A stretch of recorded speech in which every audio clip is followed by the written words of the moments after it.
Statistics say that during a robbery, 90% of victims experience a heart rate spike of over 180 beats per minute.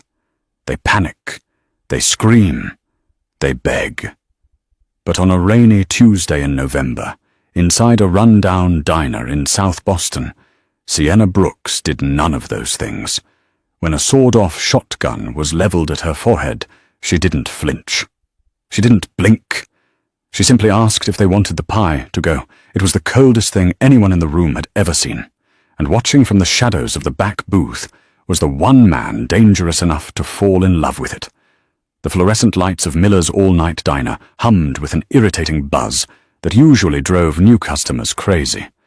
For Sienna Brooks, it was just the soundtrack of her life. It was 2:14 a.m. on a Tuesday. The rain was hammering against the plate-glass windows, turning the streets of Boston into a blurred smear of neon and charcoal. Sienna adjusted her apron, wiping a coffee ring off the Formica counter. She was 26, but her eyes looked older, tired, detached, and devoid of the sparkle people usually expected from a woman her age. She had been working at Miller's for 3 years. It paid the rent for her studio apartment in Dorchester, and more importantly, it was invisible. Nobody looked twice at a waitress in a grease-stained uniform. There were only 3 tables occupied. In the corner, old man Henderson was nursing a decaf, asleep with his mouth slightly open. By the window, a young couple was arguing in hushed, tearful whispers, and in the back booth, booth 4, the one with the torn red vinyl, sat a man who hadn't touched his food. Sienna had noticed him the moment he walked in. He was wearing a suit that cost more than the diner's annual revenue, charcoal grey, tailored to a terrifying perfection.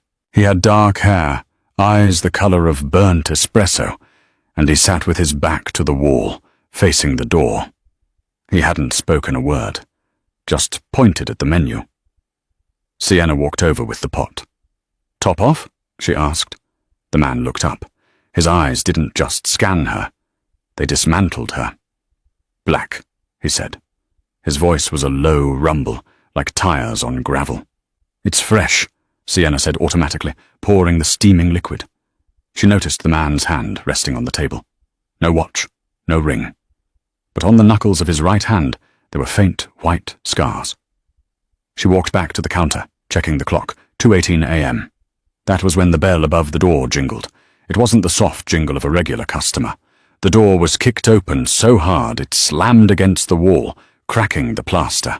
"Everybody down! Now! On the ground!" The shout was raw, cracked, and desperate. Sienna didn't gasp.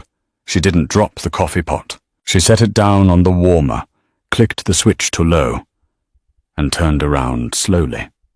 3 men.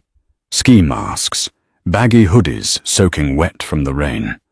The one in the middle held a snub-nosed revolver that looked shaky in his grip. The one on the left had a crowbar.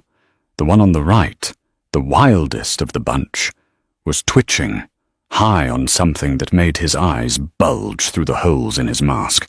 "I said get on the ground, bitch!" the middle gunman screamed, waving the gun towards the young couple, who were already sobbing on the linoleum. Old man Henderson snorted awake, looking around in confusion. Sienna leaned her hip against the counter. She crossed her arms. "Register's open," she said. Her voice was flat, monotone. It cut through the panic in the room like a scalpel. "Take the cash. Leave the tip jar.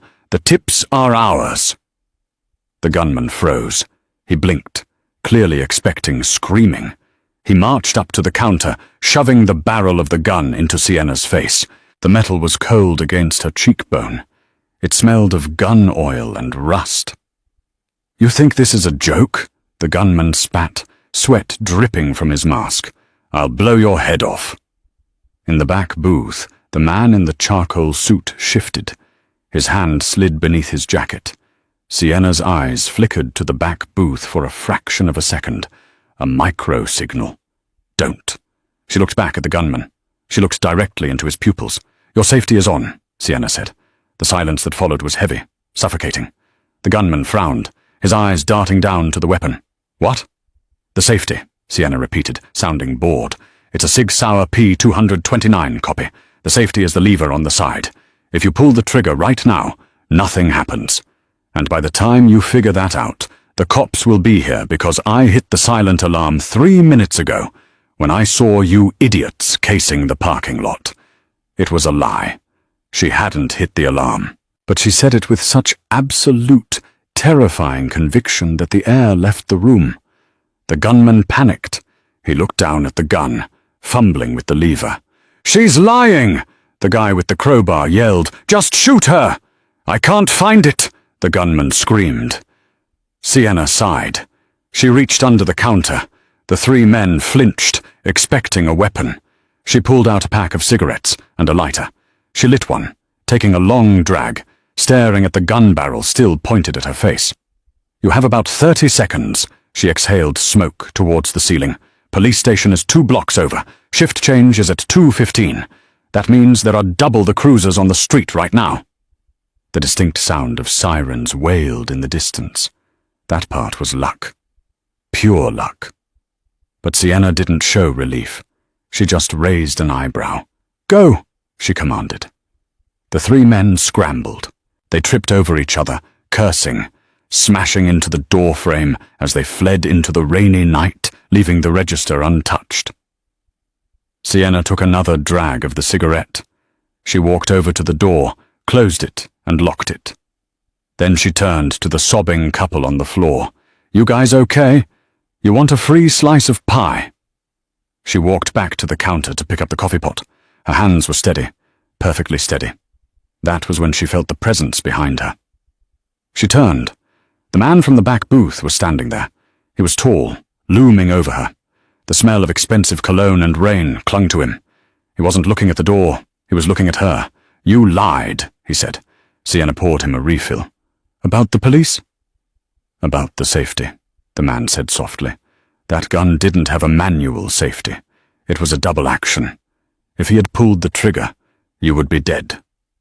Sienna met his gaze. Her eyes were dark, hollow, and unimpressed. He didn't know that. Amateurs never know their equipment. The man studied her face, searching for the crack in the armor. "You knew he wouldn't shoot." "I knew he was afraid," Sienna corrected. "Fear makes people hesitate. Hesitation gets you killed or gets you caught." "And you?" The man stepped closer. The air crackled between them. "You aren't afraid?" Sienna laughed, a dry, humorless sound. "Mister, I make $12 an hour plus tips. I don't have enough energy left to be afraid." She tore the check off her pad and slapped it on the counter. "That'll be $18.50, unless you want dessert." The man stared at her for a long, uncomfortable moment. Then he reached into his jacket. He pulled out a money clip that was thick with $100 bills. He peeled off 5 bills, $500, and placed them on the counter. "Keep the change," he said. He turned and walked to the door. Before he left, he paused, his hand on the brass handle. "What's your name?" "Sienna." "Sienna." He tasted the word. "I'm Gabriel." "Good for you, Gabriel. Don't come back." He smirked, a dangerous, predatory expression that made him look like a wolf in sheep's clothing. "I think I will." He disappeared into the rain. Sienna watched him go. As soon as the tail lights of his car faded, her legs gave out. She slid down the back of the counter, sitting on the dirty floor. She put her head between her knees and took a shaking breath, clutching her hands together to stop the tremors. She wasn't brave. She was just tired of surviving. Gabriel Santoro did not drink diner coffee. He did not visit South Boston slums, and he certainly didn't let people talk to him the way the waitress had. Gabriel was the head of the Santoro crime family, an organization that controlled shipping, unions, and high-stakes gambling from Boston to Providence. He was 32 years old and had inherited the throne after his father was gunned down in a barber shop 4 years ago. He had turned the chaotic, bloodthirsty family into a corporate machine. He was calculated, he was lethal, and he was currently obsessed. He sat in the back of his armored Maybach, watching the city roll by through rain-slicked windows. Next to him sat Rocco, his enforcer and oldest friend. Rocco was a slab of muscle with a broken nose and a loyalty that bordered on religious. "Boss," Rocco said, looking at his tablet, "I ran the plates on the car parked out back of the diner. A beaten-up Honda Civic, registered to a Sienna Brooks, address in Dorchester." "What else?" Gabriel asked, spinning a silver coin through his fingers. "That's the weird part," Rocco frowned. "There's nothing else. No social media. No credit history prior to 3 years ago. No college records. It's like she popped into existence in 2023. Gabriel stopped spinning the coin. "A ghost. Or someone in witness protection," Rocco suggested, his hand instinctively drifting toward his waistband. "No," Gabriel shook his head. "Witsec creates a better backstory. They give you a history. Sienna Brooks has a void. She's hiding, Rocco. But not from the law." Gabriel closed his eyes, replaying the scene in the diner, the way she had analyzed the gun. A Sig Sauer P229 copy. A waitress doesn't know gun models. A waitress doesn't know double-action triggers. "Dig deeper," Gabriel commanded. "I want to know where she came from. I want to know who her father was. I want to know why a woman with ice in her veins is serving burnt toast for minimum wage." 3 days later, Sienna lost her job. It wasn't because of the robbery. It was because the video of the robbery went viral. Someone outside had filmed the gunmen running out, and the audio picked up Sienna's cool dismissal. The internet dubbed her the Ice Queen Waitress. Mr. Miller, the owner, was sweating when he called her into his office. "Sienna, look," he stammered, wiping his bald head with a handkerchief. "You're great. Really. But the attention." "We got news crews out front. The insurance company is asking questions about liability. They say you provoked them." "I saved your register," Sienna said, standing by the door, still wearing her coat. I know, but it's too much heat. Here's 2 weeks' pay." He shoved an envelope at her. "Please, just go." Sienna didn't argue. She didn't plead. She took the envelope, walked out the back door, and threw her apron in the dumpster. It was raining again. It always seemed to be raining in her life. She walked the 6 blocks to the subway station, her head down, ignoring the news van parked across the street. She needed a new job, fast. Her rent was due in 4 days. If she missed a payment, the landlord, a sleazy guy named Frank, who tried to touch her shoulder every time he collected cash, would evict her. She reached her apartment building, a crumbling brick pile with a broken intercom. She climbed the 4 flights of stairs to 4B. As she unlocked her door, she froze. The lock was already disengaged. Sienna didn't scream. She didn't run. She reached into her purse, her fingers wrapping around the small can of pepper spray, her only weapon since she sold her father's service revolver. She kicked the door open and stayed low. "I wouldn't do that," a voice called out from her living room. Sienna stepped inside. Sitting on her thrift store velvet armchair was Gabriel Santoro. The room was tiny, just a bed, a kitchenette, and the chair. But Gabriel made it feel even smaller. He was wearing a navy suit today, no tie. He looked out of place, like a diamond in a gutter. Rocco was standing by the window, blocking the fire escape. "Breaking and entering," Sienna said, dropping her keys on the counter. She didn't put the pepper spray away. "You Mafia types really don't believe in doorbells." Gabriel smiled. It was a genuine smile this time, amused. "Your lock was a joke, Sienna. A hairpin could open it. I'm doing you a favor by showing you how unsafe you are." "I was safer before you showed up," she shot back. "What do you want?" "I don't have the $500 you tipped me. I used it to pay the electric bill." "I don't want the money." Gabriel stood up. He moved with a feline grace. "I heard you got fired." Sienna stiffened. "News travels fast." "I own the building Miller rents," Gabriel shrugged. "I made a call. I told him to fire you." The air in the room dropped 10 degrees.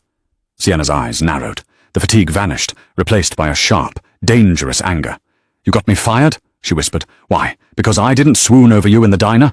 No, Gabriel said calmly, because you're wasted there. You have talent, Sienna. You have composure. You have a darkness in you that Miller's Diner can't accommodate. He reached into his pocket and pulled out a business card. It was black, with gold embossing. The Onyx Lounge. I need a floor manager for my club, Gabriel said. It's in the Seaport district. High-end clientele. Politicians, celebrities, and my associates. I need someone who can handle unruly customers without causing a scene. Someone who doesn't flinch when things get complicated. Sienna looked at the card, then at him. You want me to work for the mob? I want you to work for me, Gabriel corrected. The pay is $3,000 a week, cash, plus benefits, and full security. No one touches you. No one threatens you. $3,000 a week. That was more than she made in 3 months at the diner. It was enough to disappear properly if she ever needed to. And if I say no, Sienna asked. Gabriel walked toward her. He stopped inches away, invading her personal space. She could smell the sandalwood and tobacco on him. He looked down at her, his dark eyes intense. You won't say no, he said softly. Because you have debt, Sienna. Not just rent. I know about the hospital bills for your mother in New Jersey. The care facility calls you 3 times a week demanding payment. Sienna's breath hitched. That was her secret, her leverage. Her mother, suffering from early onset dementia, hidden away in a private facility that cost a fortune. It was the only reason Sienna was still alive. She had to pay the bills. You investigated me, she said, her voice shaking with rage. I protect my investments, Gabriel said. Work for me, and the facility is paid for, in full, for as long as she lives. It was a deal with the devil. She knew it. He knew it. Sienna looked at Rocco, who was watching her with a blank expression. Then she looked back at Gabriel. This man was dangerous. He was manipulative. He was a criminal. But he was offering her a lifeline. Sienna pocketed the pepper spray. She took the black card from his hand. What are the hours? She asked. Gabriel's grin returned, triumphant and predatory. Dusk till dawn, sweetheart. Welcome to the family. The Onyx Lounge was not a club. It was a cathedral built to the worship of vice. Located on the edge of the Seaport district, it occupied the ground floor and basement of a renovated industrial warehouse. The walls were exposed brick, painted a matte black. The booths were upholstered in crushed velvet, the color of dried blood, and the lighting was kept low enough to hide sins, but bright enough to count money. Sienna adjusted the cuffs of her blazer. Gabriel hadn't lied about the wardrobe budget. He had provided her with a stipend, but she had chosen her own armor. Tailored black trousers, a silk blouse, and a fitted blazer. She looked like a CEO, not a cocktail waitress. She needed the distinction. In a place like this, if you looked like the help, you were treated like the furniture. It was her 4th night as the floor manager. The learning curve had been steep. Sienna had to memorize the faces of the Boston elite, city councilors who needed their drinks strong and their receipts vague, union leaders who needed private booths, and the captains of the Santoro crime family who needed to be treated with absolute deference. She stood near the host stand, scanning the room. Her eyes moved constantly, a habit ingrained in her since childhood. Exits, aggressors, line of sight. You stand like a soldier, a voice rumbled near her ear. Sienna didn't jump.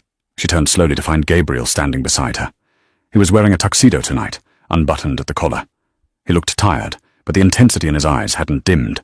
I stand like someone who doesn't want to get knocked over, Sienna replied, turning her attention back to the floor. Table 6 needs a refill on the Macallan, and the senator in booth 2 is getting handsy with the server. I'm about to cut him off. Gabriel chuckled low in his throat. Senator Mitchell. Good luck. He's been drinking here since my father ran the place.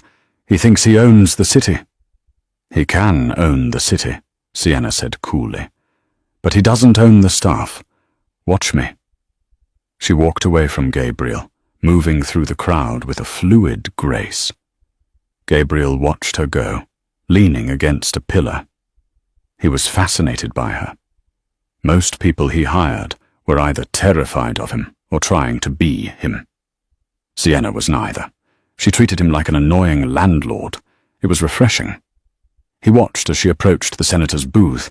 The politician was red-faced, his hand gripping the wrist of a young waitress named Chloe. Chloe looked terrified. Sienna didn't make a scene. She didn't shout. She simply placed a glass of water on the table with a sharp clack. The sound cut through the senator's drunken haze. "Senator," Sienna said, her voice dropping an octave, "your car is out front." "I'm not done," the senator slurred, not letting go of Chloe. "Who are you?" Sienna leaned in. She placed her hand on the table, leaning her weight forward. "I'm the woman who decides if those photos of you snorting cocaine in the bathroom 10 minutes ago make it to the Globe tomorrow morning." The senator froze. His grip on Chloe's wrist loosened. There were no photos. Sienna hadn't even seen him go to the bathroom. But men like Senator Mitchell always had something to hide, and they always assumed everyone was watching. It was a bluff, calculated and cold. "Get out," Sienna whispered, smiling pleasantly for the room. The senator scrambled up, throwing a handful of cash on the table, and practically ran towards the exit. Sienna nodded to Chloe. "Take 10 in the break room. I'll cover your section." When she returned to her post, Gabriel was waiting with a glass of champagne. "You bluff well," he noted, impressed. "Who said I was bluffing?" Sienna took the glass but didn't drink. "You have cameras in the bathrooms, Gabriel. I just assumed you were recording." Gabriel's expression tightened slightly. "You're observant. Dangerous quality." "Necessary quality," she corrected. The peaceful atmosphere shattered at 11 p.m. The front doors swung open, and a group of 4 men walked in. The air in the club changed instantly. The music didn't stop, and the conversations continued, but the temperature dropped. The Santoro soldiers stationed around the room stiffened, hands drifting to jackets. Leading the new group was a man Sienna recognized from the dossiers Gabriel had made her study. Marco Vane, the underboss of the Moretti family, the Santoro's only real rivals in Boston. Marco was young, reckless, and loud. He wore a white suit that screamed for attention, and he had a reputation for violence that lacked Gabriel's strategic restraint. "Gabriel," Marco shouted, spreading his arms wide. "I heard you got a new dog to guard the door. Where is he?" Gabriel stepped forward from the shadows, his face an unreadable mask. "Marco, you're far from the North End. Did you get lost?" "Just checking out the competition," Marco sneered. He walked past the host stand, ignoring Sienna entirely. He grabbed a bottle of vodka from a passing tray, took a swig, and smashed the bottle on the floor. Glass shattered. The music stopped. "Oops," Marco grinned. "Slippery hands." Rocco stepped forward, his knuckles white. Gabriel held up a hand to stop him. A fight here, now, would bring the police. The Onyx Lounge was a legitimate front. Blood on the floor was bad for business. "Clean it up," Marco commanded, snapping his fingers at Sienna. "Hey, sweetie, get a broom." Sienna looked at the shattered glass, then at Marco. The entire club was watching. If she cleaned it, the Santoros looked weak. If she refused, violence would erupt. Sienna walked over to the mess. She crouched down. Marco laughed, looking at Gabriel. "See, they all bow eventually." Sienna picked up a large, jagged shard of the glass. She stood up slowly.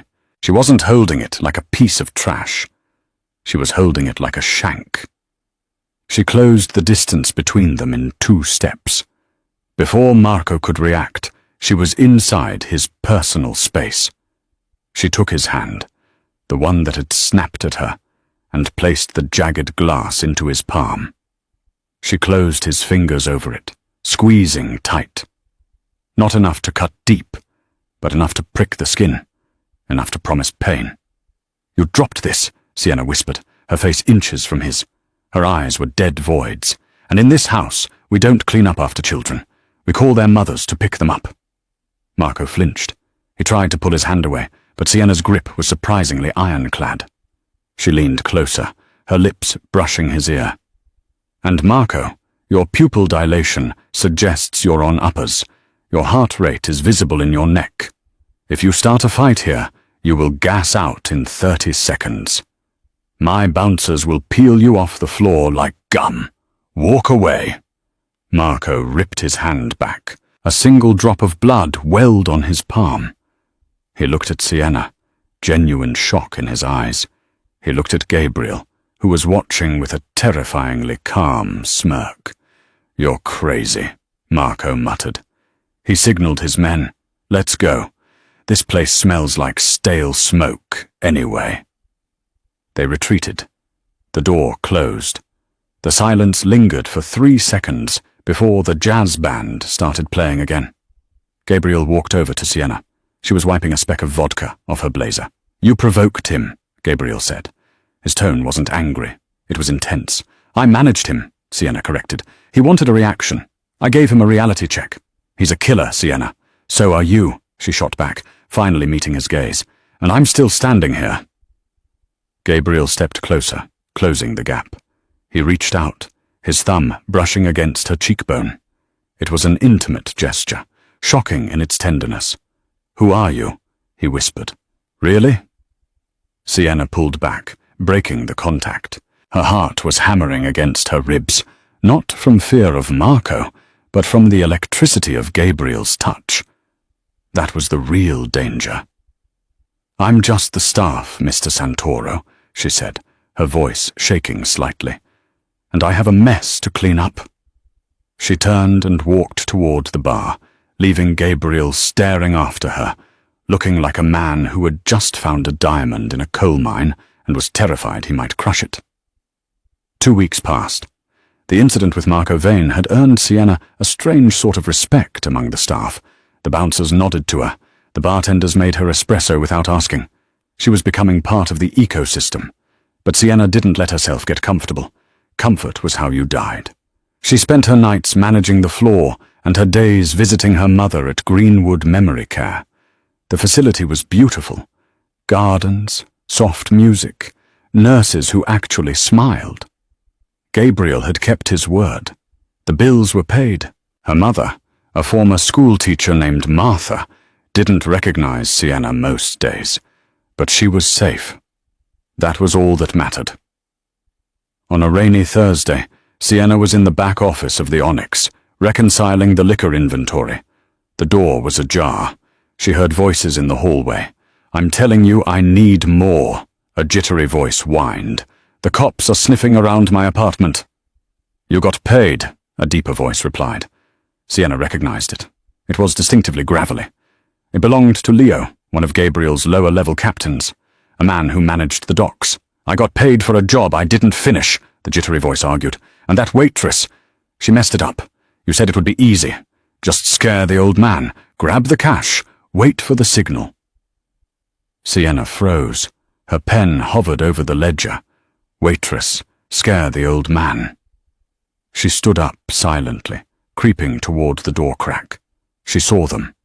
Leo was leaning against the wall, smoking, and facing him was the guy with the bulging eyes from Miller's Diner, the junkie robber, the one she had told to leave. "You were supposed to wait for Santoro to stand up," Leo hissed. "The plan was to clip him in the crossfire of a robbery gone wrong. You idiots ran because a girl scared you with a cigarette." "She was spooky, man. She knew about the gun." "Shut up," Leo growled.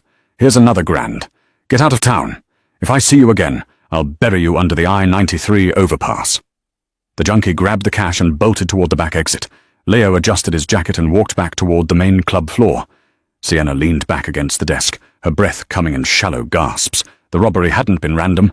It was a hit on Gabriel. And it was orchestrated by his own man, Leo. If Leo wanted Gabriel dead, that meant there was a traitor in the inner circle. And if Sienna told Gabriel, who would he believe?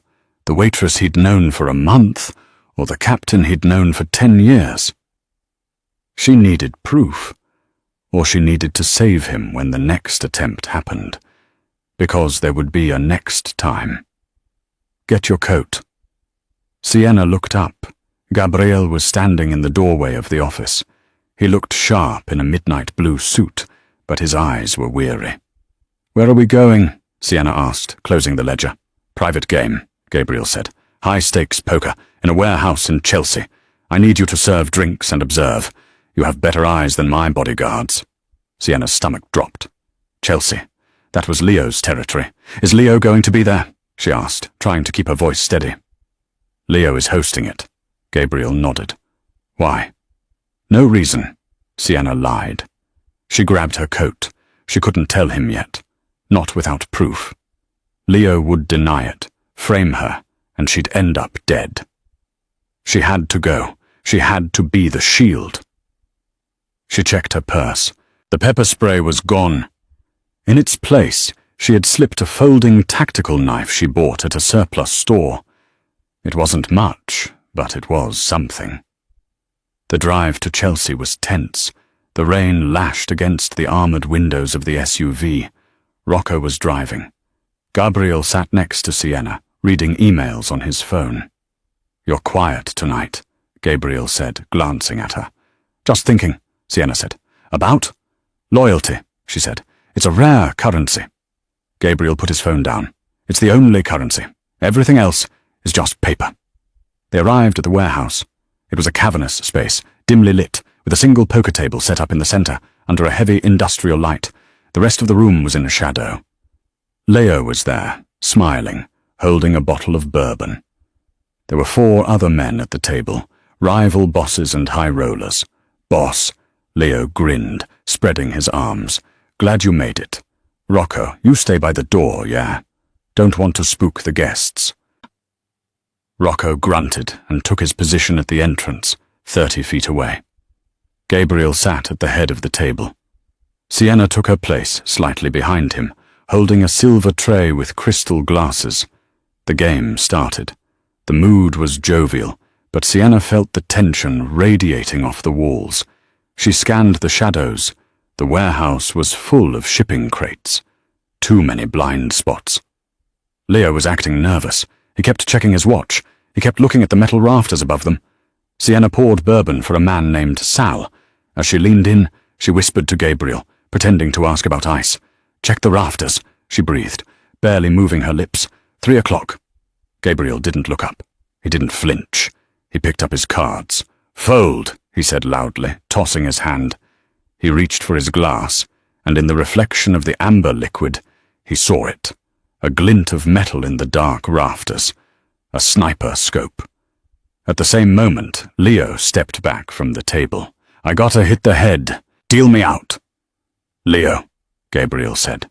His voice was calm, but it carried the weight of a thunderclap. "Sit down." Leo froze. "What?" "I said sit down." "Drop the tray!" Sienna screamed. She didn't wait. She grabbed Gabriel by the collar of his suit and yanked him backward, chair and all. Crack! A bullet slammed into the poker table, exactly where Gabriel's chest had been a second before. Wood splinters exploded. "Ambush!" Rocco roared from the door, drawing his weapon. Chaos erupted. The other players flipped the table for cover. Sienna and Gabriel hit the concrete floor hard. Gabriel was on top of her for a split second, shielding her, before rolling into a crouch behind a stack of crates. "Sniper! High ground!" Gabriel shouted to Rocco. More shots rang out, pinging off the concrete floor near them. It wasn't just a sniper. Gunmen were emerging from the shadows of the shipping containers. "Leo, set you up!" Sienna yelled over the gunfire. She was pressed against Gabriel's side, behind the crate. "I heard him talking to the robber from the diner. It was an inside job." Gabriel looked at her, his eyes blazing with a mixture of fury and realization. He pulled a handgun from a holster at the small of his back. A sleek Beretta. "Stay down," he commanded. "No," Sienna said. She saw a gunman flanking them on the left. Gabriel was focused on the sniper. Sienna didn't think. She acted on instinct, honed by a lifetime of watching her father clean his weapons, a lifetime of being told that hesitation was death. She lunged forward, sliding across the floor to where a fallen bodyguard had dropped his gun. She grabbed the weapon, a Glock 19.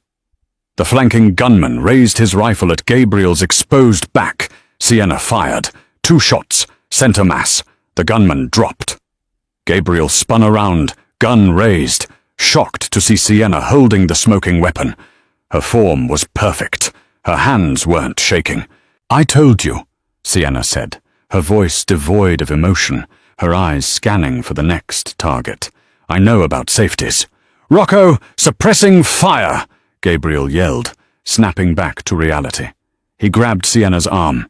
"We move to the exit on 3. 1, 2, 3. They ran.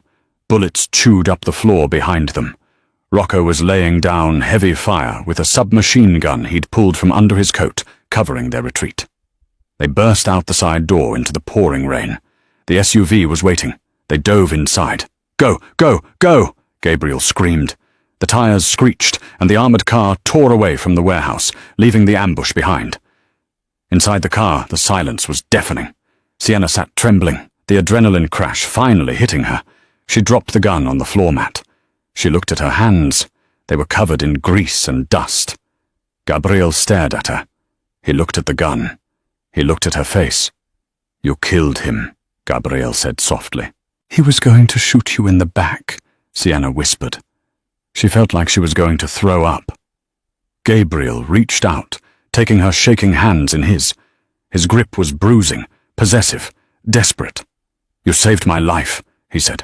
"Twice." "Leo." "I know." Gabriel's voice turned to ice. "Leo is a dead man walking." "But you," he pulled her closer. The barrier between boss and employee, between mobster and civilian, had been shattered by the gunshot. "You aren't just a waitress, Sienna," Gabriel murmured, his eyes searching hers.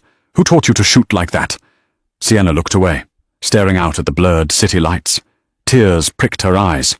"My father," she confessed, her voice barely audible. "Detective Frank Brooks. Narcotics. Before he went to prison. Before he died." Gabriel stiffened. He knew the name. Frank Brooks was a legend, a corrupt cop who had played both sides of the law and paid the ultimate price. "Your father was a rat," Gabriel said, the realization dawning on him. "My father was a survivor," Sienna snapped, pulling her hands away, "until he wasn't. And he taught me that the only person coming to save you is you." Gabriel looked at her with a new expression. It wasn't just attraction anymore. It was recognition. He saw the same broken shards in her soul that existed in his own. "You're wrong," Gabriel said. He reached out again, this time cupping her jaw, forcing her to look at him. "You're with me now, Sienna. Your family. And no one touches my family." He leaned in, his lips inches from hers. The adrenaline, the fear, the violence, it all coalesced into a magnetic pull that neither of them could resist. But before their lips could touch, Rocco shouted from the front seat, "Boss, we got a tail! 2 cars! They're ramming us!"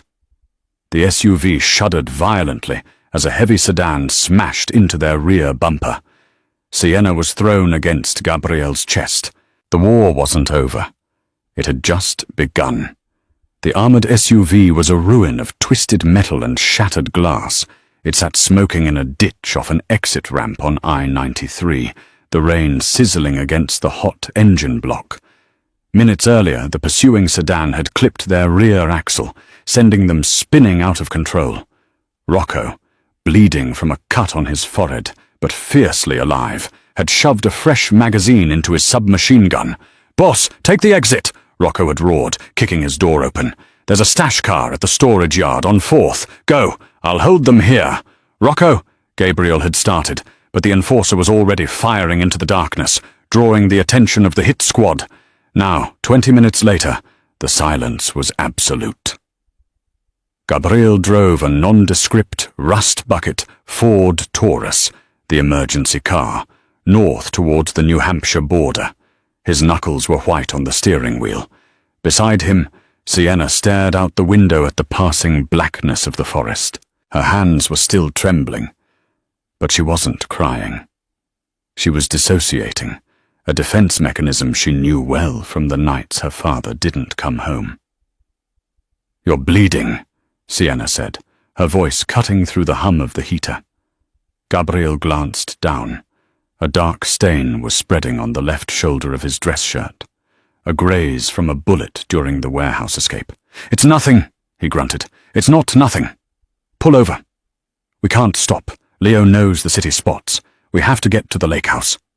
They drove for another 2 hours in silence, until the city lights were a distant memory, replaced by the crushing dark of the wilderness. The lake house wasn't a cottage. It was a fortress of glass and timber, hidden at the end of a 3-mile dirt road. Gabriel killed the engine. The silence of the woods was louder than the gunfire had been. "Inside," he commanded, his voice tight with pain. The interior was freezing. Gabriel keyed a code into a panel, and the lights flickered on, revealing a modern, minimalist living room with a fireplace. He went straight for a liquor cabinet, pouring a glass of whiskey, then collapsed onto the leather sofa. Sienna didn't sit. She went to the kitchen, found the first aid kit under the sink, standard placement, and returned. She grabbed the whiskey from his hand, took a sip herself to steady her nerves, and set it down. "Shirt off," she ordered. Gabriel looked at her. His face was pale, sweat beading on his forehead. The adrenaline was wearing off, and the pain was setting in. He unbuttoned the ruined shirt, revealing a torso that was a map of violence, old scars, knife wounds, burns. The fresh wound on his shoulder was angry and red, but shallow. "It needs cleaning," Sienna said, soaking a gauze pad in antiseptic. "This is going to burn." "Do it!" She pressed the pad against the wound.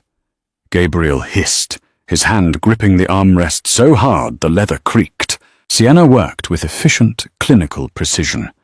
She cleaned the blood, applied a butterfly bandage, and wrapped it. When she finished, she didn't pull away.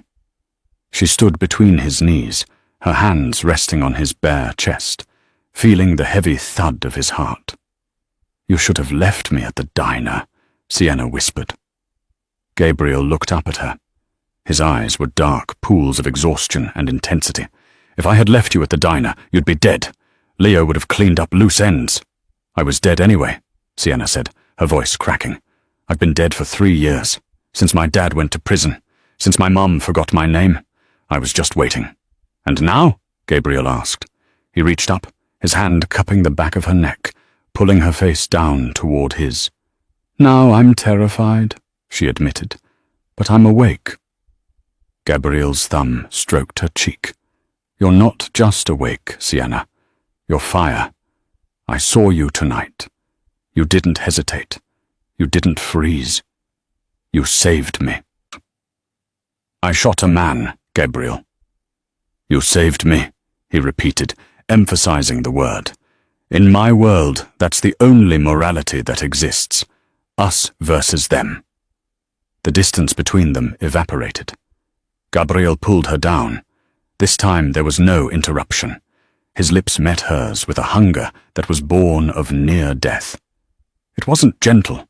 It was desperate, claiming, a mix of violence and devotion. Sienna kissed him back, her fingers tangling in his dark hair. For the first time in years, she didn't feel like the invisible waitress. She felt powerful. She felt seen. Outside, the wind howled through the pines. Inside, the fire was just starting to catch, casting long, dancing shadows against the walls. They stayed on the sofa, wrapped in each other, 2 broken people finding jagged pieces that fit together. "Sienna," Gabriel murmured against her skin later, as the fire crackled. "If we get through this, you know you can't go back. There's no more Miller's Diner, no more shadows." "I know," she said, resting her head on his uninjured shoulder. "I don't want to go back." "Good," Gabriel said, his voice hardening into the tone of the dawn, "because tomorrow we go back to Boston, and we burn Leo's world to the ground." The morning sun hit the lake with a blinding glare. By the time Sienna woke, Gabriel was already dressed in black, checking the magazine of his Beretta. "I called a meeting," Gabriel said, his voice lethal despite his injuries. "Tonight, the Onyx Lounge. I invited the heads of the 5 families, and Leo. Leo won't come, Sienna argued. He knows he missed. He'll come, Gabriel replied with a grim smile, because I told him I'm surrendering. I told him I'm weak and ready to hand over my territory. The Onyx Lounge was transformed. The tables were pushed back, leaving a large open circle where the heads of the New England crime families sat. Sienna stood by the bar, wearing a sleek black dress with a tactical knife strapped to her thigh beneath the silk. She scanned the room. Leo was pacing, looking smug. In the center chair sat Salvatore, Uncle Sal Moretti, the oldest and most respected Don, wearing a white carnation in his lapel. "Cut the crap, Gabriel," Leo interrupted the proceedings. "Just sign the papers. I am the family now." "No," Uncle Sal spoke up, his voice raspy. He stood slowly. "You are a disappointment, Leo." The room went silent. "I'm saying," Sal continued, "that a dog who bites his master needs to be put down." As Sal adjusted his jacket, Sienna saw it, a bright red handkerchief in his pocket. She remembered her father's old case files. White for peace, red for war. Sal wasn't here to mediate. He was the architect. He had used Leo to weaken Gabriel, and now he was going to wipe them both out to take the city. The two bartenders suddenly pulled shotguns from beneath the counter. "Gabriel!" "None." Sienna screamed. She didn't run. She grabbed a bottle of high-proof rum and hurled it at the nearest light fixture. The bulb shattered, sparks ignited the alcohol, and a fireball blew out the main circuit breaker. The club plunged into darkness, lit only by the strobing red emergency lights. "Down!" Gabriel roared. Chaos erupted. Gunfire flashed like lightning. In the confusion, Leo's men turned on Sal's, but Sal's hit squad was superior. Sienna crawled through the glass. In the strobe light, she saw Sal standing over a fallen bodyguard, aiming his pistol directly at her. "Smart girl," Sal sneered, looking demonic in the red light. "Too smart." "No!" Gabriel screamed. He didn't fire.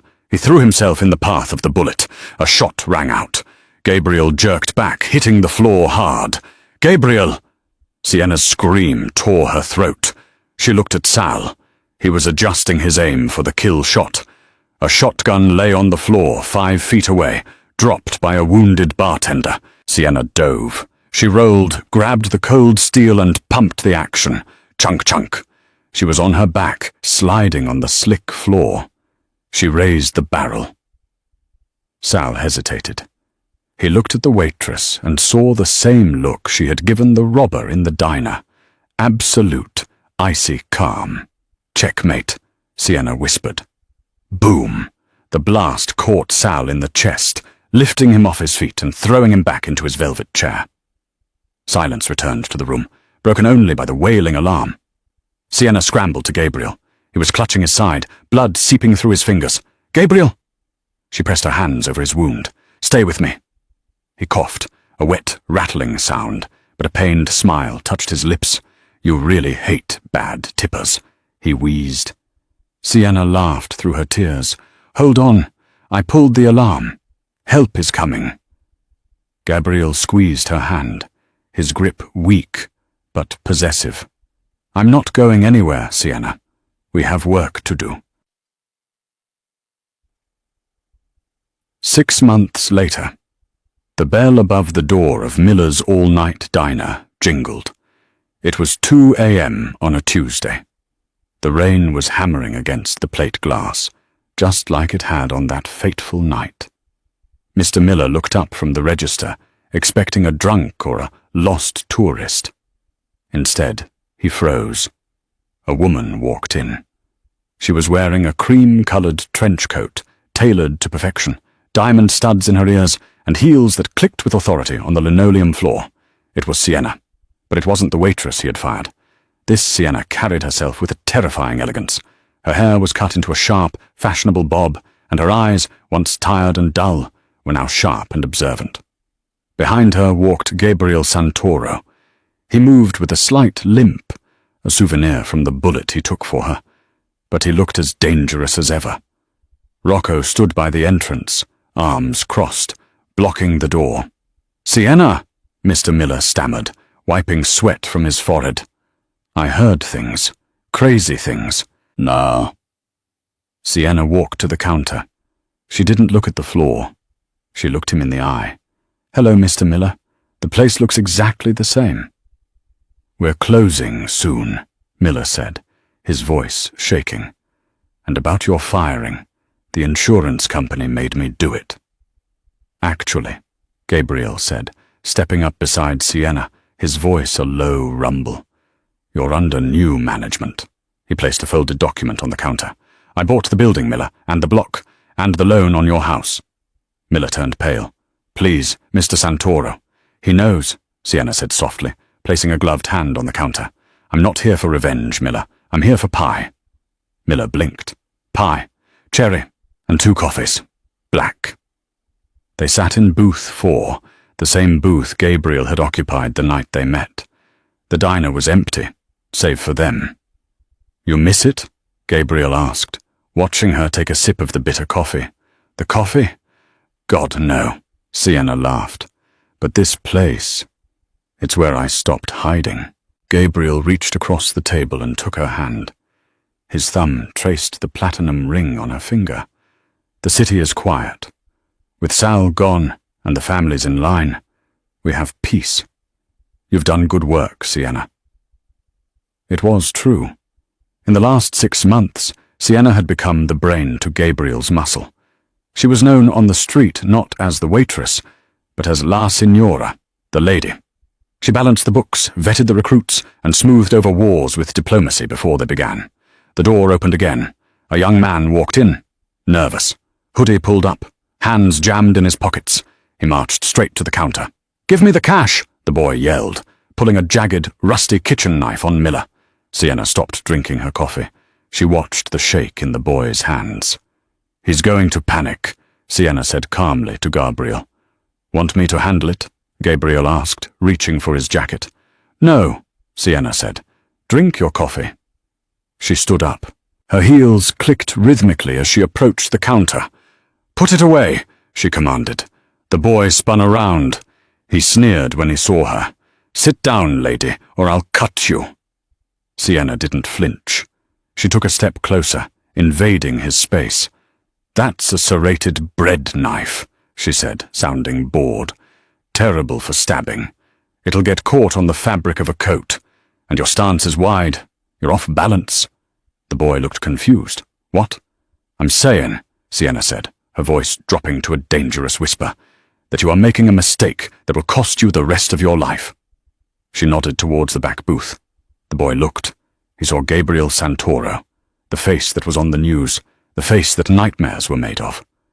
Gabriel was just watching, sipping his coffee, looking at the boy like he was a dead insect. The boy's face went white. He dropped the knife. It clattered on the floor. I didn't know, he stammered. Go, Sienna pointed to the door. Get a job. If I see you in this neighborhood again, I won't be this polite. The boy ran, disappearing into the rainy night faster than anyone Sienna had ever seen. Sienna picked up the knife with a napkin and set it on the counter. Put that in the lost and found, Miller. She walked back to the booth and sat down. Gabriel was smiling, a true smile, full of love and pride. You didn't even use a cigarette this time, he noted. I quit. Sienna leaned across the table and kissed him. It was a soft, lingering kiss that tasted of victory. But at least now, I'm the one holding the gun. She looked out the window at the rain-slicked streets of Boston. The waitress who had served coffee in the shadows was gone. The Queen had taken her throne. Sienna Brooks went from serving tables to ruling the underworld, proving that sometimes the most dangerous person in the room isn't the one with the gun. It's the one who isn't afraid to use it. Gabriel Santoro found a partner who didn't just stand behind him, but stood beside him when the world burned.